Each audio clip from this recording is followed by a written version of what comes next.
Uh, and this is where non-alignment 2 will end.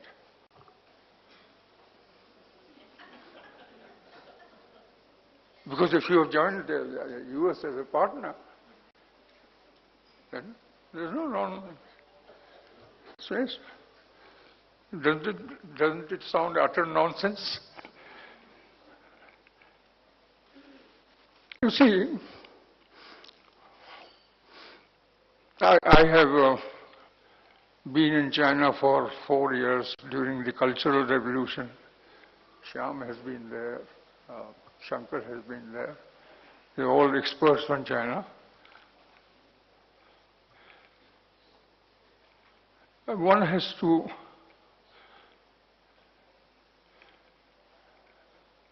at least I come to the conclusion that the strategic objective of China is Middle Kingdom. There is no other explanation for that. There is no question of anyone else being superior to China. So even though today it might be number 1 and number 2, the aim is to become number 1 and see what.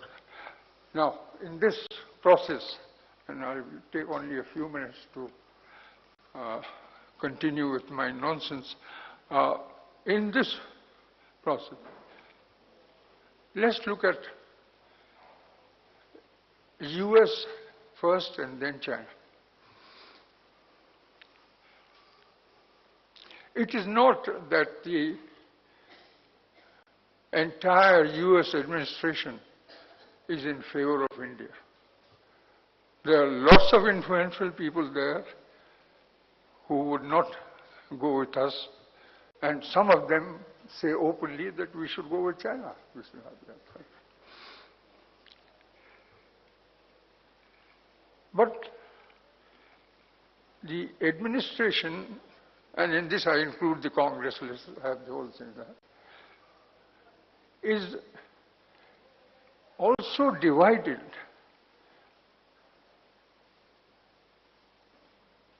on supporting Pakistan versus India. There are lots of elements there who are there. And in the, perhaps I can illustrate this with an example.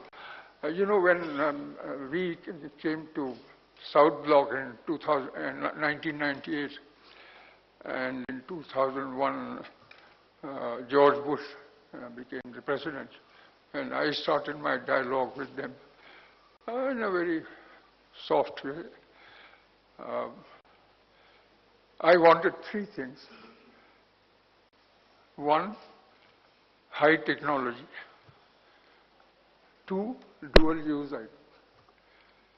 And 3, cooperation in civil nuclear energy.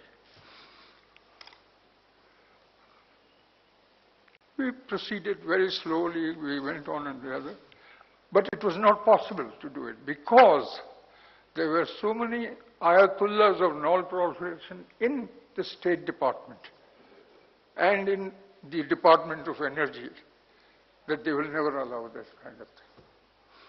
So I said to Dr. Rice, Condoleezza Rice, that look, if you want to do something, then you have to drive it top down. It cannot be down up. It's not possible. They tried, they agreed with me, they tried. We had a very pale version of what I wanted, which is called the next steps towards strategic partnership. Nothing much in it, one can read it in half and throw it away. But it was the beginning. And that was also driven from the top. As soon as Bush's second term started, and Condoleezza Rice became Secretary of State.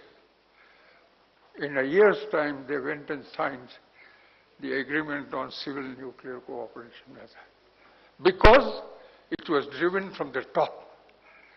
Both the President and the National Security Advisor and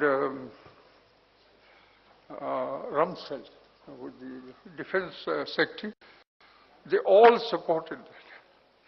And so it went through. So,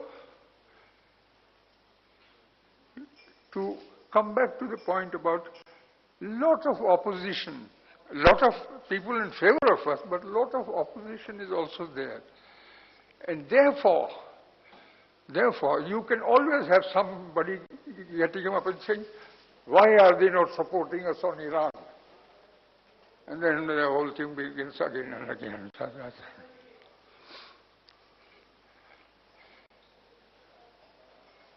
Coming to the Chinese side, it's very difficult to say what is their move today, much less to predict what it will be tomorrow.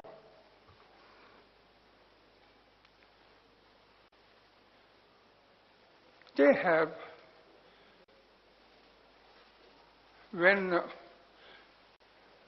Deng Xiaoping started this modernizations,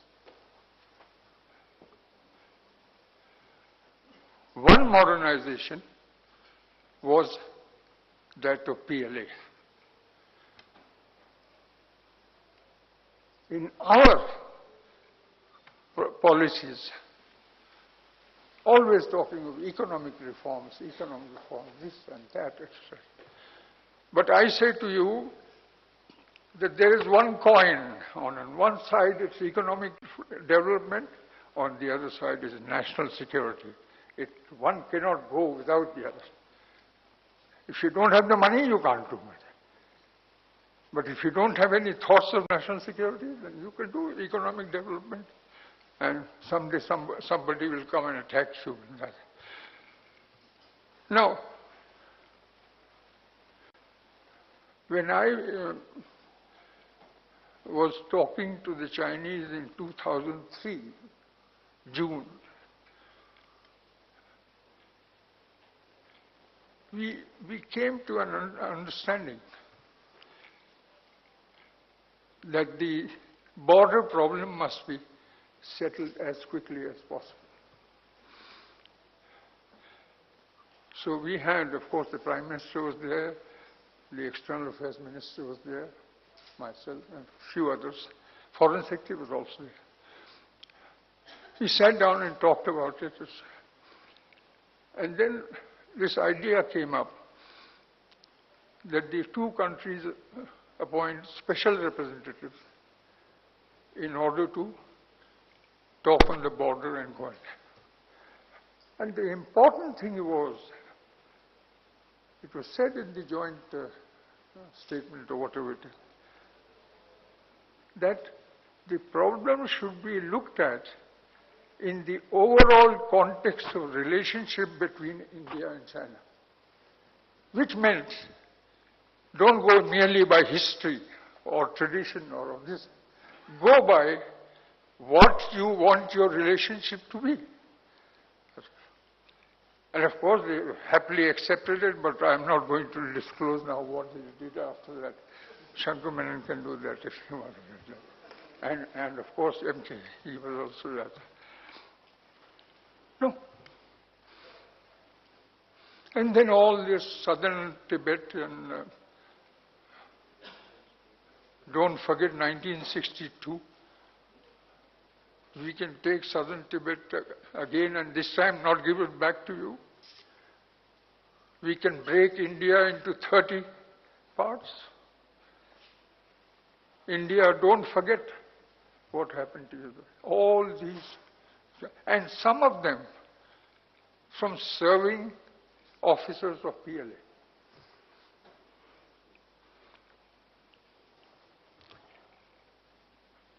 I don't know what MK or Shankar did to make them so angry.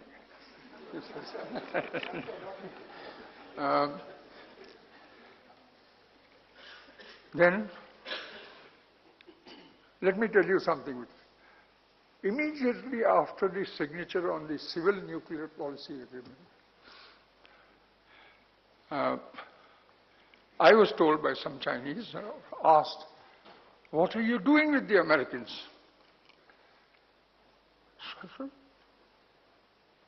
After all, you are also trying to improve your relations with the US, so are we. And this is the way it will go.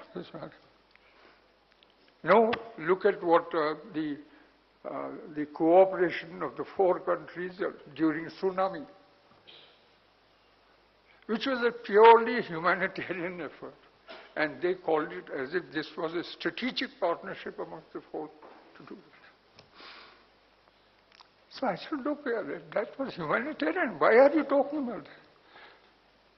I tell you, every time I meet a Chinese who comes from China, same thing is asked. What are you doing with the United States? What is this happening? Well, it's clear to us what we are doing. 3 days ago, 4 days ago, there was an article written in People's Daily or some. They have so many official ones, I forget now. But official paper of the Communist Party of China.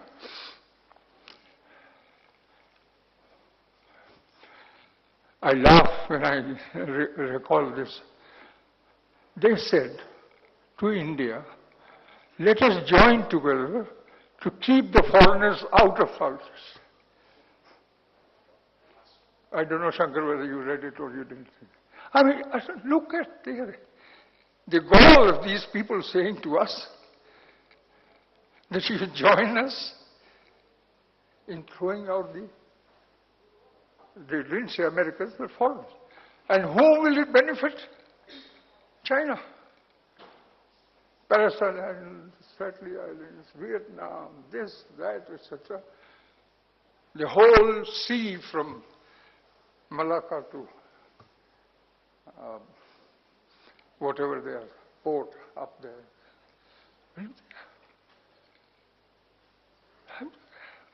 I was amazed that, and for a moment I doubted whether this newspaper has gone wrong, but then I saw it on the internet also, coming out. The simple fact is that China thinks that as long as you are embroiled in South Asia, you will not be able to play a role in Southeast Asia, much less in some other country.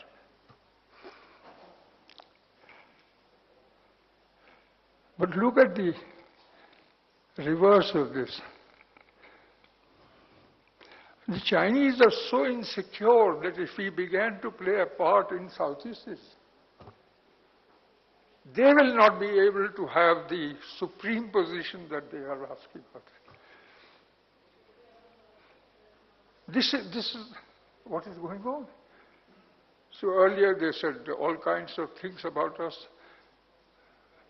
They even said in one article, why are you acquiring so many weapons, etc., etc. And finally they came and said, let's get together and throw the foreigners out of Southeast Asia. Is this a national security problem or not?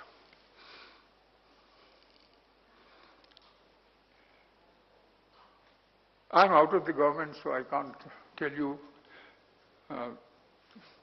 in any factual way what is happening between the US and India and whatnot.